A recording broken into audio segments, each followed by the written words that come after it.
you like this video, please hit the subscribe button and the bell so you don't miss the next one. Hi guys, and welcome back to my darkroom. Now the last couple of days I've been dabbling around with a certain print that's a photograph that I took a couple of years ago in a car garage, and it was of an old British police car, an old Cortina from the 1960s.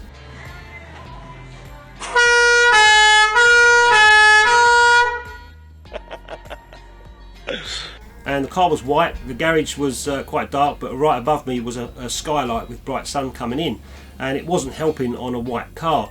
So trying to control the contrast in the darkroom was appearing to be quite difficult. Now I've got contrast filters, and I managed to get some results using the contrast filters, but what if you haven't got contrast filters? So I thought I'd make this video for you people that haven't got contrast filters, how you can control the contrast in the darkroom.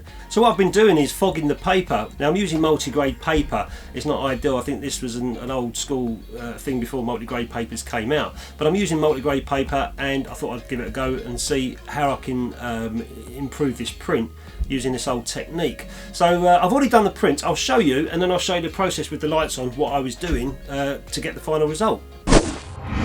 This is the negative here, you can see, and you can see the white car itself. It's really high contrast looking neg. So this is the negative we're working with, and I'll just show you the prints that I ended up with. So this is the first print I did after a test print. This is the first print I did, and you can see the car's completely blown out, and it's not too pleasing. This area is blown out here as well. So I decided to use this fogging technique, and this is the final print I came up with.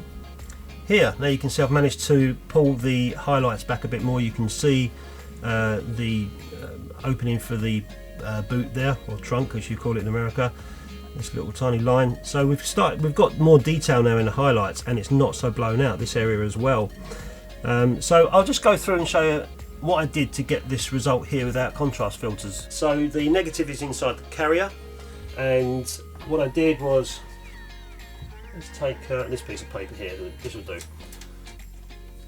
I just put it under my easel, projected light on it for 6 seconds, okay, and then the projection's been made. And then what I needed to do was establish how much white light I needed to give that print so I could fog the paper and control the contrast more. So I had to take the negative out of the carrier and raise the head of the enlarger.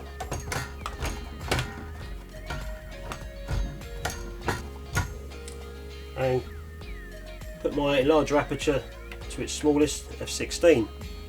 And then what I did, just by using a small piece of card like you do on a normal test strip, I just did increments of half seconds. So using the timer, half second, half second, half second, and half second. So I did 2 seconds overall, just bursting white light onto the piece of paper, onto the image that was already projected. And then I put it through the development process as normal, and that's when I came out with the test strip. So my fogging test strip told me that the best results was at 2 seconds. So that's what I decided to do, use 2 seconds and go for a final print.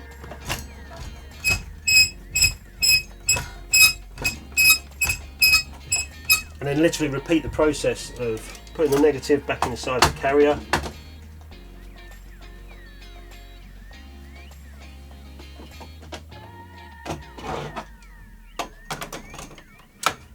get my focus as usual, closing the aperture, remember, back down to f8 where it was,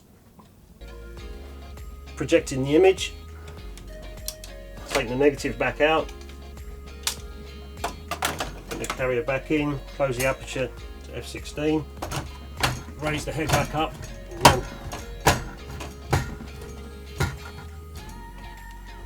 turn the enlarger on for 2 seconds just to fog the paper. And that was it. Then put it through the development again and see what the final print looked like. And like I've already showed you, this is the final print that I managed to come out with. I was happy with that. No contrast filters whatsoever. Just using a little bit of fogging and you know, playing around. So now I'm going to just duplicate that print exactly how I did it, and I'll leave the camera on and show you guys what I'm doing.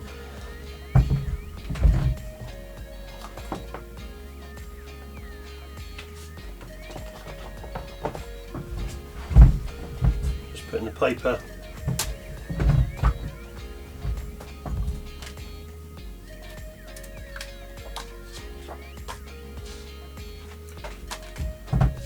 enlarger on the easel there.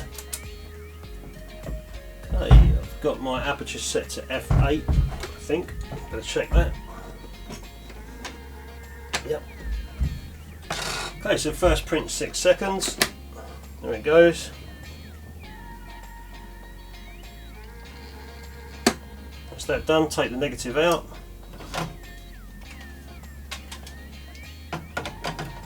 Raise the enlarger head. Probably just got my back now, but I'll be moved out of the way in a sec. Close the aperture down to f16 and burst it for 2 seconds. 1, 2. And that's it. Now go through the development process. In it goes. You've been there for about a minute. I'll just speed this up now to the stop and fix. You can see the image just starting to come through.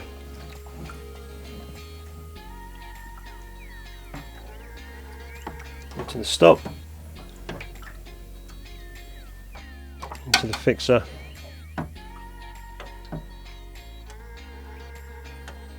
Turn the lights on, dry off and have a look. And there it is, exactly the same print as I did before. I showed you with the lights on what I was doing and then turned the lights off and made another print. This time I'm going to go one step further. I'm going to do a little bit of tea staining on it as well. So let's get that prepared. So what I'm going to do now with this print is put it through a little bit of tea stain, and that's pretty simple. I've just used 7 tea bags, boiled a kettle and put the tea inside a cat litter tray. And you know, like it or not, tea staining, if you like it, you like it. If you don't, you don't. I don't do it much. I think you can overdo it, and sometimes it looks a little bit too much. But if you get it right, it might be the look that you're looking for. So I'm just going to go through a little bit of tea staining on this print, and then we'll see the difference between this one and the other one. At the moment they're identical, but see how the tea staining works. So the first thing I've done with this print, I think you see it, I've just put it on a little piece of mat board, and I've put some tape around the edges just so I can stop the edge being stained, so you can see this print staining easier while the edges are staying white. Hopefully that will keep it at bay. I ran out of electrical tape, so I just used some masking tape on the edges. Right, let's look at the tea stain. So this is the cat litter tray I was on about. This is the tea. It's quite warm. It's not boiling, but it's quite warm. Just for 1 second, get it over, well, just maybe a couple of seconds. Make sure that I get all the tea over the print evenly. 1, 2, 3. That should be enough. Take it out. Maybe that's too long. So quickly put it in the sink, just to wash off anything. There you go. And that's done. Let's have a look. And there they are. This is the tea stained one, obviously you can see that, and this is the untea stained one. They're both exactly the same exposures, except this one's got some tea staining on it. The masking tape didn't work, but the electrical tape up here worked quite well. It kept a white border. You have to practice with that and see if you could make it better, but it's basically what tea staining does. Maybe 1 second would have been a little bit less obvious, possibly. More than 2, 3, 5 seconds, it would have got really stained. So yeah, there you go. So that was just a short darkroom video on how to control the contrast in the darkroom if you haven't got any contrast filters. Now I was using multi-grade paper, and I think the fogging technique worked best before multi-grade papers came out. That's what I read. But it's something I've used now and again, and I've had some pleasing results, and also some different results with it as well. You know, playing around, experimenting with different times and different apertures on the enlarger. Now, I'm not saying this is the right way, and it's certainly not the wrong way. It's my way of doing it, and I'm happy with the way and the results that I get.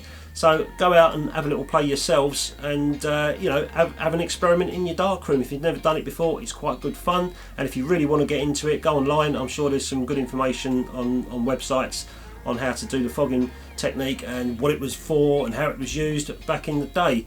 So also the tea technique, that was that's quite fun as well. You know, if you want to change your prints a little bit and give them a little bit of tone, have a little dabble with that. It's all about playing around and having fun in the darkroom. So anyway, hope you liked the video, and subscribe, share and like and all that stuff, and I'll catch you next time. Thanks a lot, guys.